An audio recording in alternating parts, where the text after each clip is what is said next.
গত বছর ডিসেম্বরে দলের একটা বৈঠকে আপনি মন্তব্য করেছিলেন, বঙ্গ বিজেপিতে কেউ উপরে ওঠার চেষ্টা করলে অন্যরা পা ধরে নামিয়ে দেয়, অর্থাৎ কাঁকড়ার মতো নামিয়ে দেয়।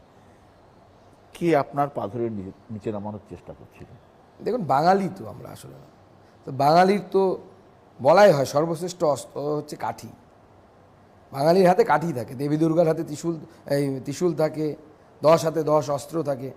তো বাঙালির হাতে কাঠি থাকে। নীরশ্রী চৌধুরীও লিখে গেছেন। তো এটা আমি নতুন কিছু বলছি এরকম তো নয়। আত্মঘাতী বাঙালিকে আত্মঘাতী বাঙালি উনি লিখে গেছেন। বাঙালি তো বরাবরই আত্মঘাতী, জ্যোতি বসুর সময় আত্মঘাতিত্ব করেছে, তো নতুন কিছু নয়। শুভেন্দু অধিকারী, সুকান্ত মজুমদার, দিলীপ ঘোষ, বঙ্গ বিজেপিতে নাকি 3টে গোষ্ঠী। দেখুন, আমার তো কোনো গোষ্ঠী নেই, আমি এটুকু বলতে পারি। আমি পার্টির সামান্য কর্মী। পার্টি আমাকে আজ রাজ্য সভাপতির দায়িত্ব দিয়েছে, কালকে বলবে যে তোমার এই দায়িত্ব নেই, অন্য কিছু চলে যাও। আমি ওখান থেকে টাংটোকলা গোছাবো, 2-3টে ট্রলি আছে আমার, জামা কাপড় ভরে নেব, চলে আসবো এখানে। অতএব আমার লবি করে কি হবে? কিচ্ছু হবে না। অতএব লবি টবিতে আমি বিশ্বাস করি না। পার্টি কাজ দিয়েছে, সেই কাজ আমার যতটুকু ক্ষমতা, হ্যাঁ আমার অন্যের মতো ক্ষমতা নেই, যার যেরকম ক্ষমতা থাকে ঈশ্বর যাকে যেভাবে যতটুকু দিয়ে পাঠায়, আমার যতটুকু ক্ষমতা আছে আমি চেষ্টা করছি। কিন্তু আমার চেষ্টার মধ্যে অনেস্টি আছে এবং পরিশ্রমের কোনো ঘাটতি নেই।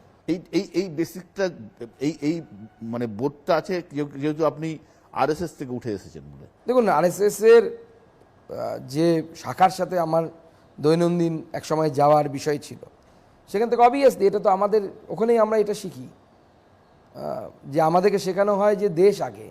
আপনার যারা সতীর্থ আছেন তাদের তো রাজনীতিটাই সব। আপনার তো আর রাজনীতির, আপনি একটা অধ্যাপনাও করেন, সুতরাং রাজনীতির দোকান আপনার জন্য শক্ত নয়। না, যেহেতু এখন রাজনীতিতে নেমেছি, স্বাভাবিকভাবে ব্যাক গিয়ারের কোনো জায়গা নেই।